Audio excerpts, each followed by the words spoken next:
जय श्री राम, हरे कृष्णा। दास Nihal Chand YouTube channel में welcome. भक्ति में ही शक्ति है। और आज का टॉपिक है हमारा अहंकार, काल, क्रोध, अभिमान और गरूर। इन चीजों पे जो मनुष्य जकड़ा हुआ है वो सबसे टूटा हुआ है, सबसे रूठा हुआ है। और रिश्ते इन्हीं बातों की वजह से टूट जाते हैं और दोस्ती इन्हीं बातों की वजह से दूर से दूर होती चली जाती है। क्योंकि आजकल हर मनुष्य जो है, जिसके पास पैसा है तो उसको पैसे का अभिमान है, पैसे पे उसको अहंकार है, पैसे पे उसको गरूर है। और जो ज्ञानी है, जो ध्यानी है, वो इन चीजों को त्यागता है। इसलिए उनका मान सम्मान दिन ब दिन बढ़ता जाता है। क्योंकि जब हम संतों के संग जाते हैं तो वहां ना अहंकार होता है, ना काल होता है, ना क्रोध होता है, ना अभिमान होता है।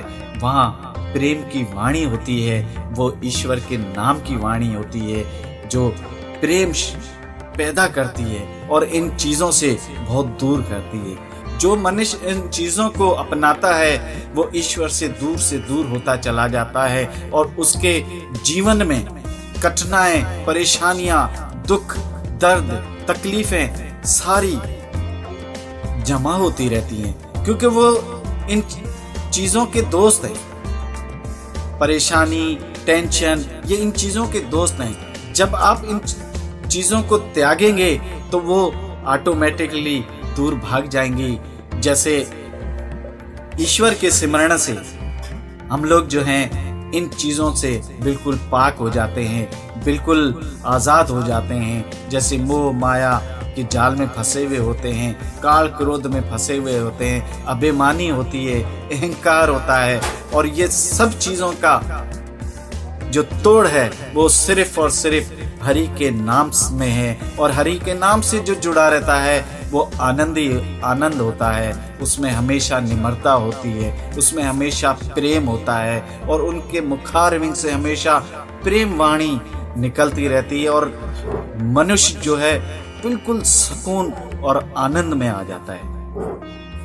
क्योंकि यही हमारे वो कारण होते हैं जिसमें हम अपने रिश्तों की पहचान को भूल जाते हैं, हम अपने रिश्तों को भूल जाते हैं, हम अपने दोस्तों को भूल जाते हैं, हम अपने दोस्तों की वो हमदर्दियां भूल जाते हैं, रिश्तेदारों को वो एहसानात भूल जाते हैं। घर में जो फैमिली मेंबर जो हमारे होते हैं वो इन्हीं चीज़ों की वजह से हम एक दूसरे को जो है मुंह दिखाने के लायक नहीं रहते हैं। तो इसलिए हमारे धर्म में भी है कि इन चीज़ों को जो त्याग लेता है उसका जीवन सफल हो जाता है। तो हमारे धर्म के हिसाब से भी हम देखते हैं कि जिन बादशाहों ने, जिन मनुष्यों ने अहंकार, अभिमान, गरूर और काल, क्रोध किया है, उनका नाश ईश्वर ने अवतार लेके किया है। क्योंकि जहाँ अधर्म बढ़ता है तो उस वक्त जो है ईश्वर को अवतार लेना पड़ता है।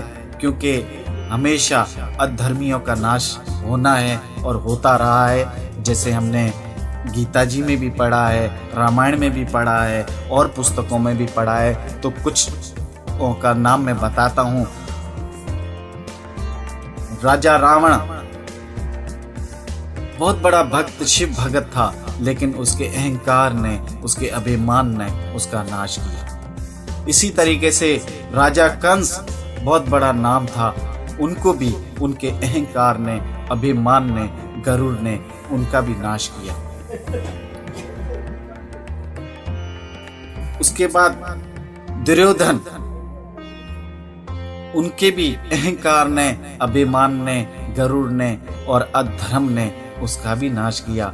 और इन सब का नाश करने के लिए ईश्वर को अवतार लेना पड़ा। और हमेशा जहाँ अधर्म होता है वहाँ ईश्वर को आना पड़ता है। क्योंकि भक्तों की रक्षा करना ईश्वर का वादा है।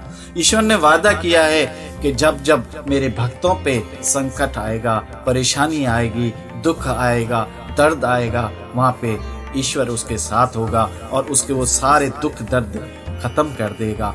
तो भक्त जो होता है, जो सच्चा भक्त है, वो इन चीज़ों से बहुत परे रहता है, उनका त्याग देता है। इसीलिए तो संत महात्माओं के चेहरों पे हमेशा रौनक लगी रहती है और उनके आश्रमों में हमेशा भक्तों की लाइनें, कतारें लगी होती हैं उनकी वाणी सुनने के लिए, क्योंकि उनको कोई अभिमान नहीं होता, उनको कोई गर्व नहीं होता, उनको कोई क्रोध नहीं आता, क्योंकि वो तो अपने आप को कहते हैं हम सेवाधारी, हम सेवा कर रहे हैं जो ईश्वर ने जैसा हमें बताया धर्म अनुसार। तो हमेशा दास बन के रहेंगे तो आपकी कामयाबी है, दास बन के रहेंगे तो आपका जीवन सफल है, दास बन के रहेंगे तो सब कुछ आपको मिलेगा। और हरि के नाम से जुड़े रहें और हरि का कीर्तन करते रहें, हरि का भजन करते रहें, हरि का गुणगान करते रहें और इन सब संत महात्माओं का मान और सम्मान करते रहें जो हरि के नाम से जुड़े रहते हैं, हरि का कीर्तन करते रहते हैं। और इस दास निहाल का कोटि कोटि प्रणाम है और बस यही विनती करता है कि हमेशा हरि के नाम से जुड़े रहें और अपना जीवन सफल बनाएं, अपना जीवन सफल बनाएं। जय श्री राम। हरे कृष्ण कृष्ण कृष्ण हरे हरे, हरे राम राम राम हरे हरे। बोल सद्गुरुदेव की जय हो।